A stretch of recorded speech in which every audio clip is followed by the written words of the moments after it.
Baspa supremo Mayawati इस वक्त press conference कर रही हैं, क्या कुछ कह रही हैं, सुनते हैं। बल्कि दलित व अन्य उपेक्षित वर्गों के लोगों को ये मालूम है कि ये लोग यूपी में बीएसपी की पूर्ण बहुमत की सरकार बनने से पहले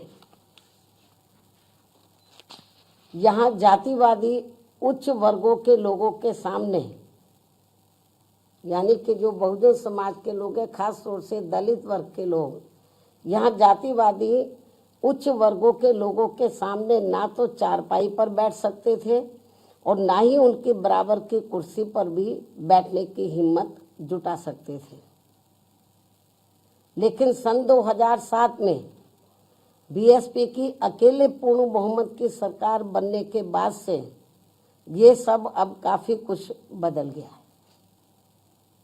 अब ये लोग उनके बराबर में चारपाई व कुर्सी आदि पर भी पूरे सम्मान के साथ बैठ सकते हैं। ये जो बहुजन समाज के लोग हैं, यही है वास्तव में यहाँ सही सामाजिक परिवर्तन। यही है वास्तव में यहाँ सही सामाजिक परिवर्तन, जिसे मेरे नेतृत्व में बनी बीएसपी की सरकार ने लाया है। लोग सामाजिक परिवर्तन की बहुत बात करते हैं, लेकिन उसको धरातल पे कभी उतारते नहीं हैं। लेकिन मेरे नेतृत्व में सन 2007 में जब अकेले पूर्ण बहुमत की सरकार बनी, तो इसे मैंने धरातल पे उतारा है, जिससे यहाँ यूपी में हमारे संतों, गुरुओं व महापुरुषों का काफी हद तक सपना साकार हुआ है, जिसकी वास्तव में पूरी देन मान्यवर श्री कांशीराम जी की है। और ये सब यहाँ समाज में परिवर्तन लाने के मामले में इतिहास के पन्नों में जरूर लिखा जाएगा। इसके साथ ही बीएसपी की सरकार ने ही यहाँ यूपी में इन वर्गों के लोगों को, यानी कि बहुजन समाज के लोगों को काफ़ी हद तक अपने पैरों पर खड़ा किया है। अपने संतों, गुरुओं व महापुरुषों को भी विभिन्न स्तर पर पूरा आदर सम्मान दिया गया है, जिसे लोग कभी भी नहीं भुला पाएंगे। लेकिन ये सब यहाँ सभी जातिवादी पार्टियों के गले के नीचे से अभी तक भी नहीं उतर पा रहा है। इसलिए अब वे इन वर्गों में से स्वार्थी किस्म के लोगों को आगे करके उनके जरिए विभिन्न नाम पर अनेकों छोटे छोटे संगठन व पार्टियां आदि बनवा के बीएसपी की इस ताकत को बांटकर इसे कमजोर करने में लगे, जिनसे बहुजन समाज के लोग जरूर सचेत रहें। यही समय की मांग है और यही पार्टी व मूवमेंट के हित में इनका सही कदम भी होगा, यदि हमारे लोग सचेत रहते हैं। इसके अलावा यहाँ मैं ये भी कहना चाहूँगी कि देश के प्रधानमंत्री बीच बीच में अपनी खुद की गरीबी का तो जरूर उल्लेख करते रहते हैं, लेकिन इन्होंने दलित व अन्य उपेक्षित वर्गों के लोगों की तरह यहाँ कभी भी कोई जातीय भेदभाव नहीं झेला है, जो ये सब हमारे संतों, गुरुओं व महापुरुषों ने समय समय पर झेला है, जिसे अभी भी इनके अनुयायी काफी हद तक झेल रहे हैं।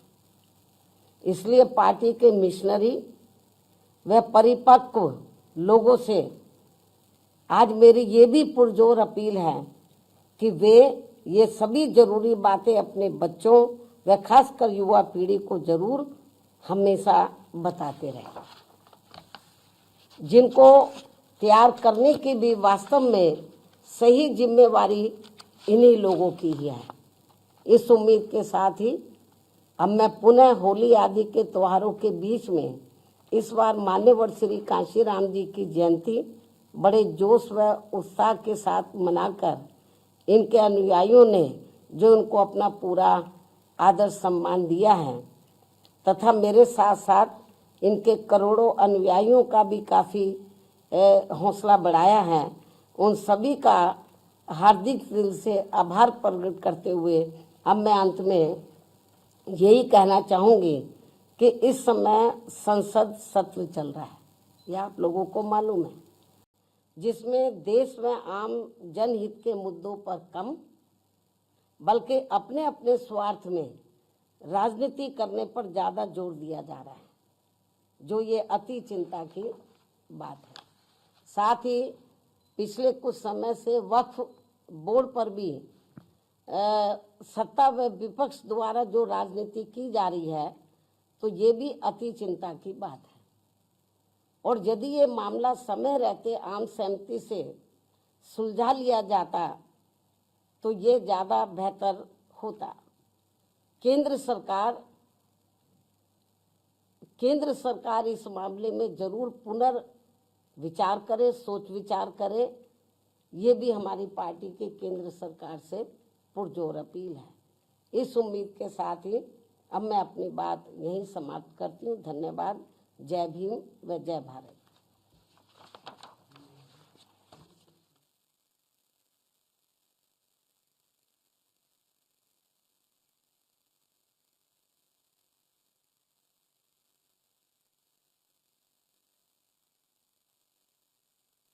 रहे थे जिसमें उन्होंने बताया कि एक वक्त था, एक दौर था जब बहुजन समाज के लोगों को कोई भी अधिकार नहीं था, ना उच्च पदों पर बैठने का, ना बड़े तबके के लोगों के साथ बैठने का, और उनको उनका ये जो अधिकार है, उनको इस अधिकार को दिलाने के लिए बसपा ने क्या काम किए, बसपा का क्या योगदान रहा। जब बसपा की सरकार जो है कि जब बसपा सत्ता में आई, तो बसपा जब सत्ता में आई तो किस तरह से बहुजनों को वो सभी अधिकार दिए गए, बहुजनों को वो सम्मान दिया गया, सामाजिक परिवर्तन जो लाया गया, वो जब सत्ता में बहुजन समाज पार्टी थी, तब वो परिवर्तन लाए गए। उन परिवर्तनों का भी जिक्र बसपा सुप्रीमो मायावती ने किया।